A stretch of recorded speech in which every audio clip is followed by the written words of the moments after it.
Doncic. Get familiar. The Mavs young superstar impressed in his playoff debut versus the Clippers, knocking down a 28-foot step-back winner in overtime and averaging 31 points, over 9 rebounds, and over 8 assists in 6 games. Title contenders this season. Yes, they are. Yes, they are. If Porzingis is healthy, they're title contenders. And by the way, they're being careful with him. They're giving him that first month. They're going to be careful. Look at what Porzingis did in the playoffs. Talk about second bananas who show up. The dude is 7'3", can face up, can take a big off the dribble, can defend in space, can defend in the paint. Yeah, Luka's an MVP caliber player. Porzingis is not far behind. And then they have Dorian Finney-Smith and Maxi Kleber, long defenders, big guys who can also really shoot. And then they got Tim Hardaway Jr., who actually is an underrated defender at this point and is just a good player at this point. They just made the trade for Richardson, who's more of a D and 3 than a 3 and D. But yes, the Mavericks, the Clippers were lucky to beat them because Porzingis got hurt. Otherwise, the Mavs would have played the Nuggets and maybe beaten them. I don't know if that's true, number one, and I don't really know yet whether or not they're title contenders because they did lose Seth Curry. They lost to Curry. So I think that compromises their shooting. I'm not going to call them a better shooting team when Seth Curry is gone now, but I will also say this. Can they get, listen, can they win another playoff series again? Can they do that for me, please? Pretty please with sugar on top. Can they pull that off? Because it's been the last 10 years that has not been the case. I respect them. I respect their talent. I know Porzingis and Luka is that dude, and Porzingis can ball. But in terms of a title contender, we'll see. The jury is still out on that. I'm going to lean towards no for the time being. Yeah, I'm right there with you. I can't just give them that just yet. Not this year. In the future, yes. But like Max, to your point, yes, we have to see how Porzingis comes back. Because here it is, another knee surgery. I have to see, my eyes have to tell me that he's 100% healthy and he's going to be 100. They're going to be able to depend on him and he's going to be reliable for us health-wise. He haven't been healthy for a long time now. So with that being said, I can't just say that the Mavericks are a contender team. They're dangerous out in the West this year. But if Porzingis comes back healthy and they make it through a couple of rounds in the near future, yes, they are going to be competing for titles. But right now, I don't feel like they have all the necessary pieces in the role players to actually be considered a title contender. What are they missing? What are they missing? I mentioned Dorian Finney-Smith, Kleber, and Hardaway Jr. can shoot from the outside, and they can all play defense actually now. And you got an MVP and a near MVP. If he's healthy, we all agree Porzingis' health is a question mark. But if they go into a playoff series healthy, that's a problem for anybody. No, Max, I disagree. And here's why. One is that I feel like they need a veteran guy in that locker room with some type of championship experience. Although Luka is a stud, he's a superstar, and I get it. Porzingis is a star. But they need some other pieces in that locker room to help those guys and guide them the way. A coach, and Rick Carlisle, he's a good coach. I respect him a lot. He's a champion. He's been with the Mavericks for a long time. But a coach could only take you so far as far as winning the championship. The players in the locker room is what gets you over the hump. All right, our NBA season preview continues tomorrow. Check out. I would say PG because by default, not that PG is this vocal leader, this rah-rah guy, but it's because everything that I've heard about Kawhi Leonard, here's what I hear about him. He is elite, which we all know.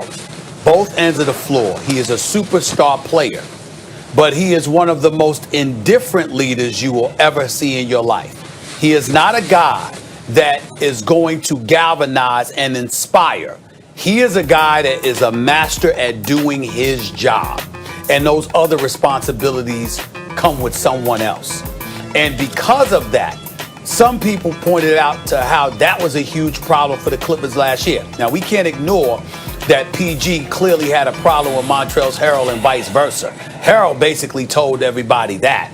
But in the end, when I look at PG, because of all the sacrifices that were made by the Clippers in order to get him and all the talk that he's been doing about how he's going to get in everybody's you-know-what, he's got his old trainer back, etc., etc., he's the one guy that could influence Kawhi, for Kawhi to influence others. If anybody could pull it off, it has to be PG because of what Kawhi went through or what Kawhi insisted upon in order for the Clippers to ultimately get PG.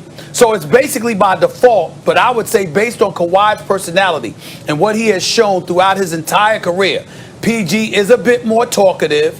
He is a bit more loquacious. He does seem more willing to communicate and talk with folks. And I think that lends itself towards leadership in a lot of ways in the NBA. So I would say PG over Kawhi in that regard. But he obviously has to perform on the court in order for people to want to listen to him. The answer is Kawhi. And the answer is Kawhi for a very simple reason. Because PG-13 goes away in the playoffs. And that dude can't be your leader. He could be an excellent player. And when I say goes away, he's better than an average starter. He's the average, somewhere between an average starter and an all-star. But in the regular season, he's somewhere between an all-star and an MVP. He declines in the playoffs. And whatever happened with Kawhi in that last Game 7, or, whatever. Like, some guys have bad nights, and that was a bad time to have a bad night. Kawhi was excellent, as Perkins pointed out. Extraordinary. Through the playoffs for the second consecutive year, because the year before, he won Finals MVP. And that wasn't the first Finals MVP he won. So Kawhi's style is, as you say, Stephen A., that's what the reporting has been, that's what you hear, and I wouldn't dispute it, and it's maybe not ideal. Although, some people lead by example. And if Kawhi is the best at just doing his job, and that's the example he says, maybe everyone should do their jobs. But the problem with Paul George is he's disqualified because your best player should be your leader. And barring that, a clutch player can be your leader, but not a guy you can't rely on when it matters most. That's why the reporting has also been that the team didn't have a problem with the special treatment Kawhi got. They had a problem with the special treatment Paul George got. That can't be your leader. Max, you are so wrong right now. You are so wrong in so many areas by saying that your best player has to be your leader, and that is not true. When you look at the Miami Heat, do you know who's the leader for the Miami Heat, Max? Who is the leader for the Miami Heat? I didn't say your best player has to be your leader.